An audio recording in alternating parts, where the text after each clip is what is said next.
البقيع هو المكان الذي يكثر فيه الشجر، وبقيع الغرقد هو ذهاب ذلك الشجر.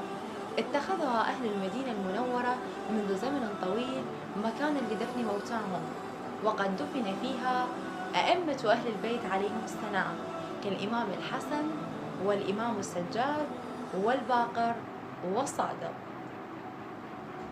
فضلا عن وجود قبر للسيدة الزهراء عليها السلام وأم البنين.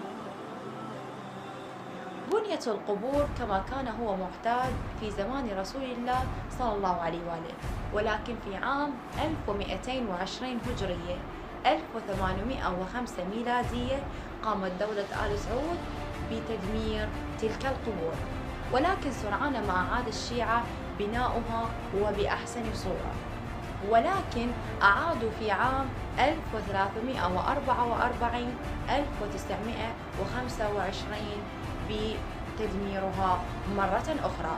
هناك عدد من الأدلة التي تثبت بناء المساجد على القبور، لكن ماذا قال ابن باز في تصريحه وإفتاؤه حول بناء القبور؟ إنه لا يجوز بحجة لعن الله اليهود والنصارى اتخذوا قبور أنبيائهم مساجد.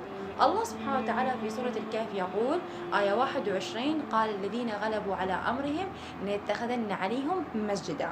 فنرى نحن أئمة المذاهب الشافعي في مصر، وأبو حنيفة في بغداد، ومالك بالمدينة، أحمد بن حنبل الذي جرفه شط دجلة.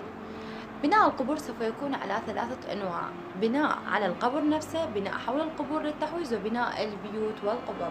يقول الخرشي في كتابه: إذا كان بناء القبور لغرض التمييز فإن بناء القبور سوف يكون جائزا. وأيضا جاء في كتاب صحيح سنن أبي داود في حديثه حول وفاة عثمان بن مظعون حينما أمر النبي صلى الله عليه وآله أن يأتي بحجرا فإن يستطع حمله، فقام النبي وحصر عن ذراعه وجاء به بنفسه. وفي كتاب الطبقات حديث السيدة الزهراء عليه السلام إنه في زمن حمزة عليه السلام إنها كانت تزور قبره ترمه وتصلحه. وأيضا في كتاب السنن الكبرى البيهقي قال عن رسول الله صلى الله عليه وآله في قبر إبراهيم ابنه إنه وضع حصباء من حصباء العرصة.